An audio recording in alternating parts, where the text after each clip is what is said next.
Thanks for joining us. Today's presentation is with Dan Stevens, president of WorkerBee.tv and creator of Association TV, and Eric O'Connor, chief growth officer of AANA. Today, Dan and Eric will be talking about AANA's digital transformation and how they created a digital hub and responded to disruption during a pandemic. Before we get started, let me tell you a little bit more about Association TV.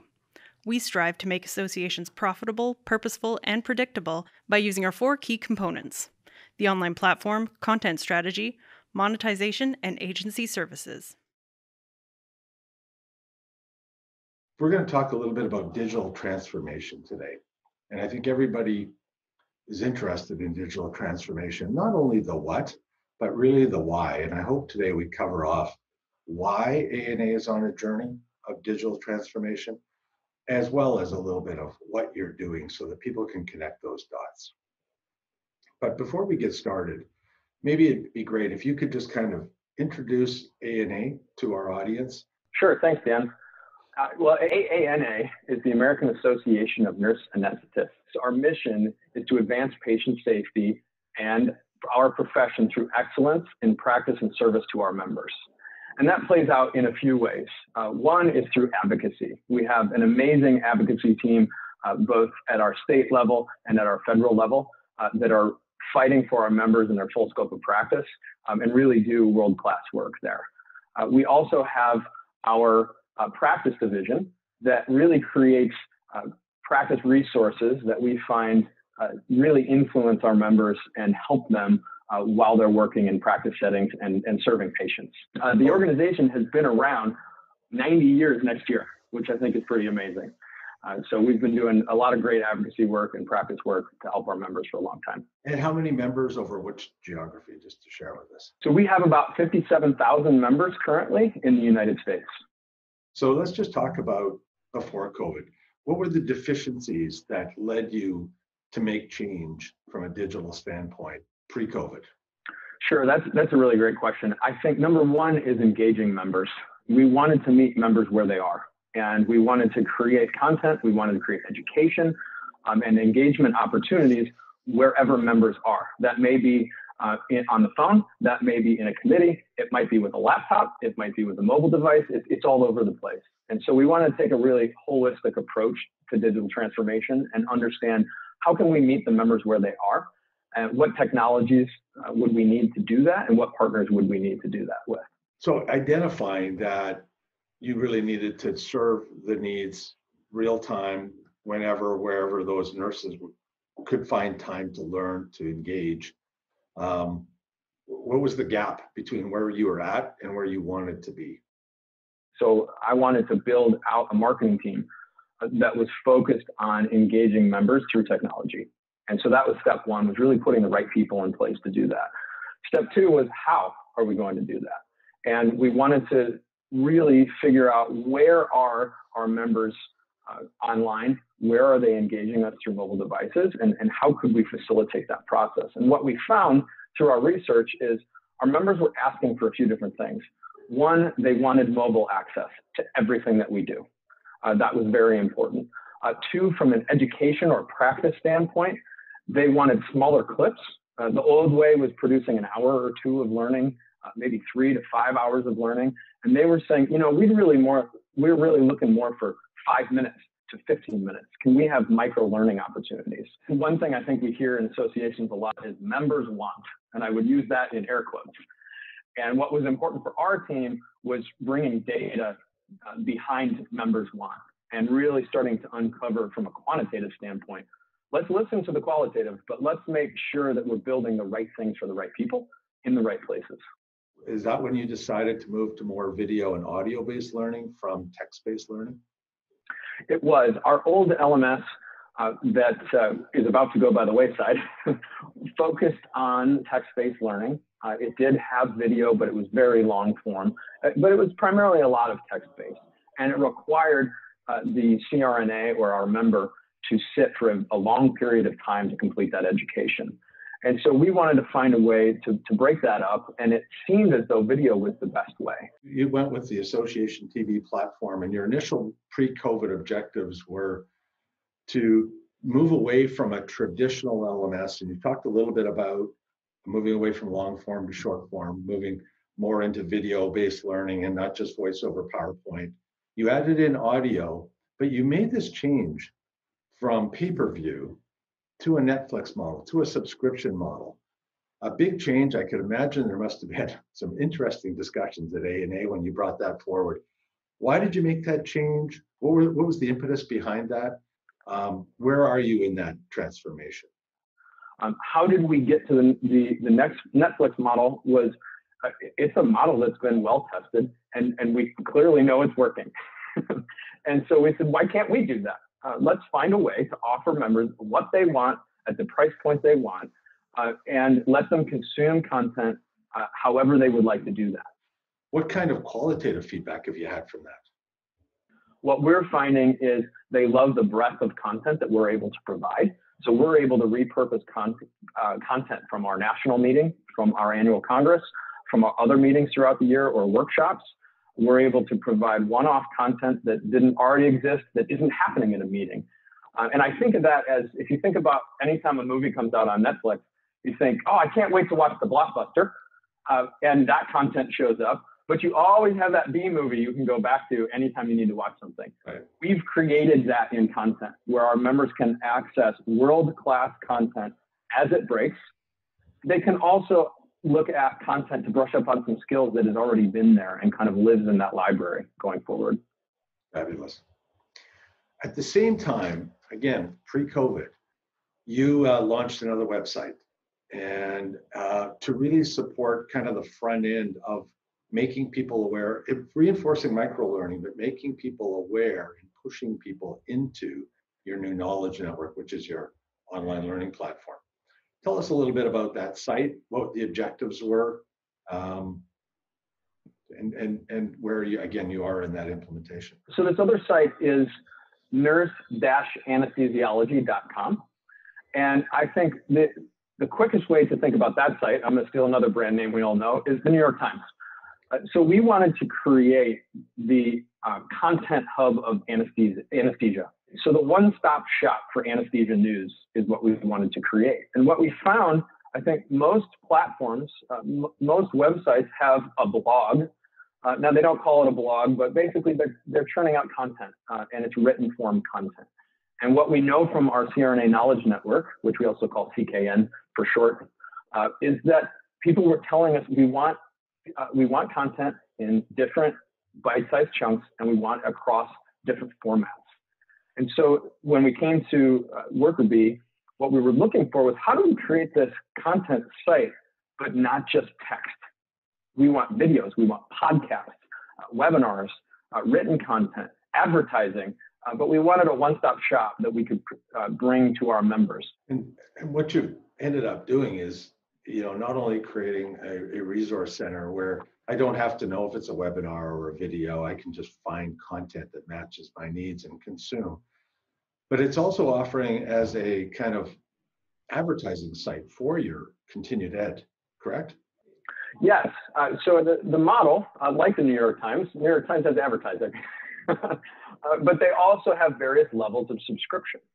And I think what we wanted to do was, how could we use this content hub to engage members and provide them with useful content and meet them where they are, also tying that into education. And so we'll start with educational materials on nurseanesthesiology.com that pulls people into the subscription content. They can consume some of the content for free, and then if they would like, they can convert into a paid subscription. And that nurse site also provides you with some sponsorship and advertising non-dues revenue at the same time, correct? So nurseanesthesiology.com is very clearly separate from the CE content, because you can't blur those lines of advertising revenue. So that is why we built out two separate platforms there. What we found is that actually works really well, and we're able to create a significant amount of non-dues revenue and traffic from our members, because we're engaging with relevant corporate partners that are putting together information that CRNAs want. This is not go sell as much advertising as you can and annoy people with banner ads. It's all about creating relevant relationships with our partners that will best serve our members. And that was on its way. And you were basically just, all of this was coming live. And then something called coronavirus hit. And how did that change everything? I looked at it, and I'm stealing this quote from someone, is that it's really been an accelerant more than a change agent. It all of a sudden gave permission to do things faster or differently. So in May, we canceled our annual Congress, and we made the decision internally, we are going to put something on for our members. They deserve to have a Congress. We are going to do it virtually. We have never produced a virtual event from our Congress before. When I arrived, there was a project and about $10,000 that said, hey, we should stream some content from Congress someday. I've only been here 18 months. So 18 months ago, we had this idea of, hey, someday maybe we could stream some content. Our Congress has only been canceled one other time, and that was World War II. So the staff really rallied and said, we need to do this for our members. This is important. We also said, because my role is to figure out non-dues revenue, we're going to take a significant hit by losing a $2.5 million meeting. And I think every association in America, not to mention every business, that gains revenue from meetings and serves their members in that way was scared. And I think 4 months is a pretty short turnaround to go from no digital meeting to complete virtual and salvaging revenue. So we flipped into gear. We gathered the team. This is absolutely cross-functional, and you and your team know, because you work with every team in our company, that's for sure, to rapidly accelerate a virtual Congress and put it on in a way that served our members, put on a great experience. I'm always interested in creating the best experience we can for our members, while also looking out for revenue. And we were able to meet all those three objectives. Allow me to demonstrate the technology that we use to achieve AANA's goals. The very first objective was to replace their learning management system and modernize it, as you heard from Eric. And so when you go into CE Opportunities here and you click on CRNA Knowledge Network, you'll notice it opens up the platform in their same brand. But this is actually a module of the Association TV. It's the Learning Management System module. As you heard from Eric, their objectives were to really use this opportunity to not only move to micro-learning and also to move into away from more text-based or voice-over PowerPoint into more video and audio-based learning, and use this opportunity to move into their Netflix model or a full subscription model, and to keep a little bit free to get people engaged and let them try, but then to create an ongoing revenue stream as well using the subscription model. And again, not penalize people for really engaging a lot. And as you can see, it says create an account. And so you have to verify your membership.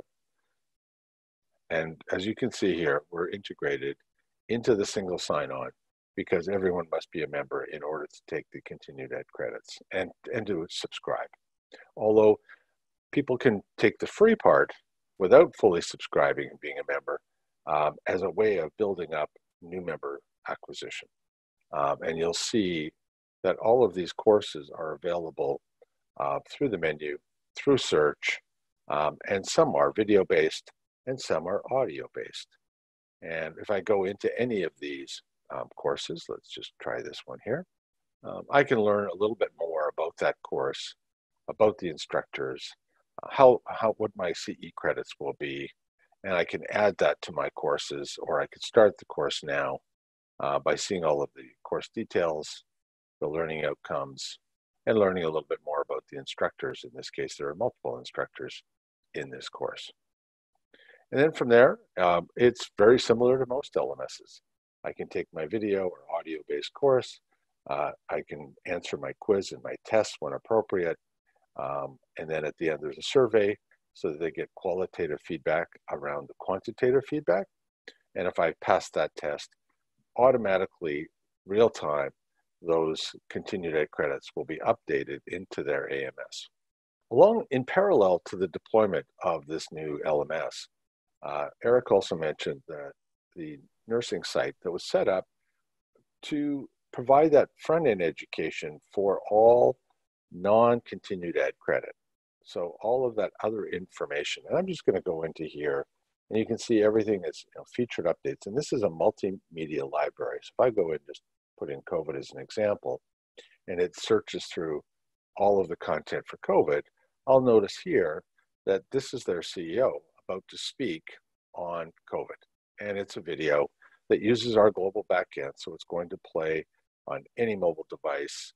Well, if I just back up again, and I pick a different piece of data, for example, this one here, I'll see this is an article. And so in one place, I didn't have to know that one might be a webinar or a video or an audio file or podcast or an article. I can just search or go through the menus and find the content that I need. On this platform, we're also using banners, and these banners are being used to create non-dues revenue, and where appropriate, links to push people into the online learning management system where they can get continued ed credit.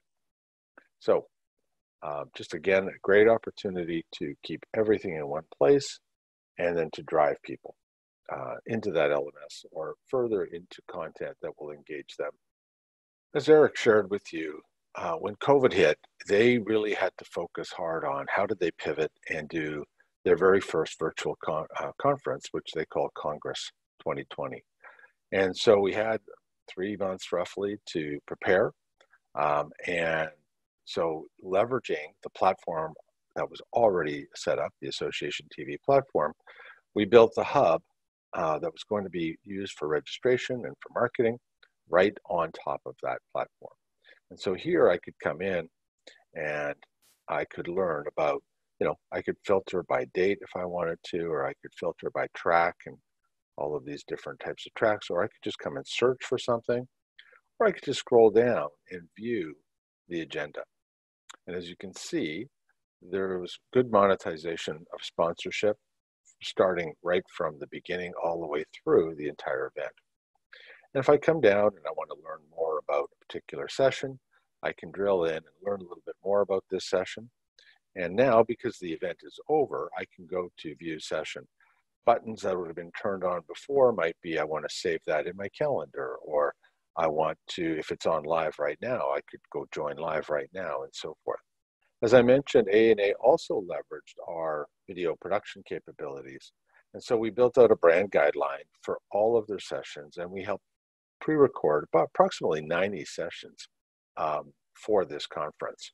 And we also we have a module we call Solution Center, and they chose to use the name AANA Exhibitor Showcase as the brand for their exhibitor platform, where exhibitors could come in and members could come in and engage with various exhibitors and use the filtering capabilities over here. So if I wanted to only see clinical solutions that were in pharma and biopharm, it would filter my list so that I would only see those organizations.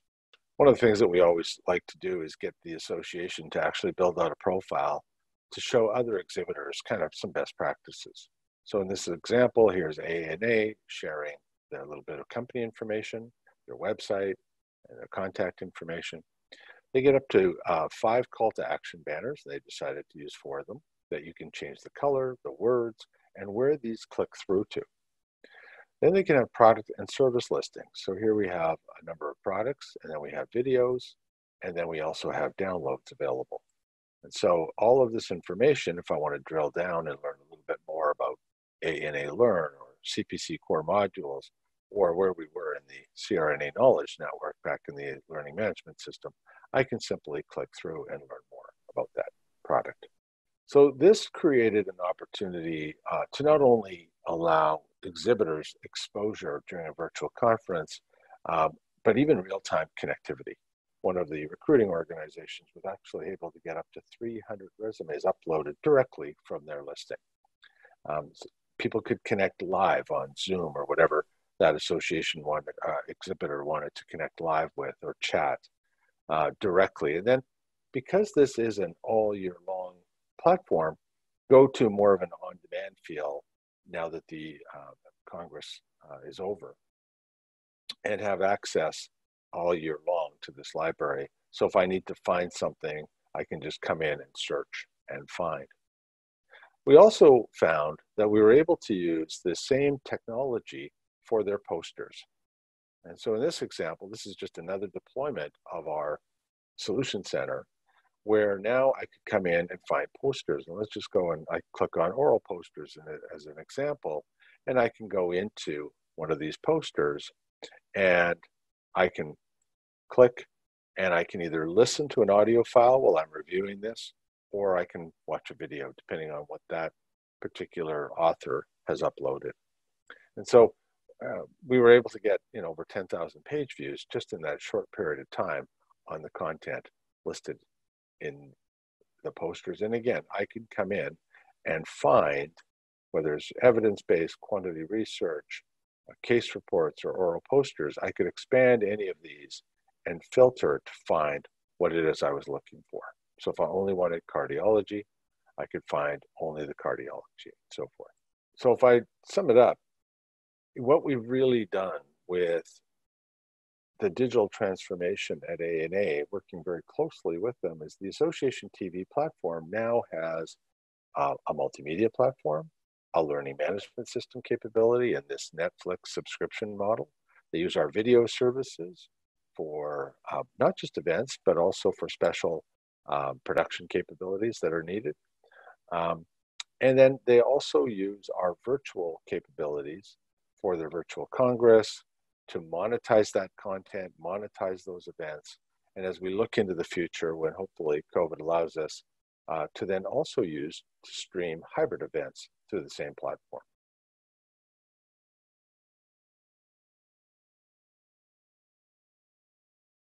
You not only put on a multi-day, multi-track Congress that had, I think we helped you pre-record over 90 sessions of content in your brand, elevated so that it wasn't just voice over PowerPoint. You, again, going back to listening to your members.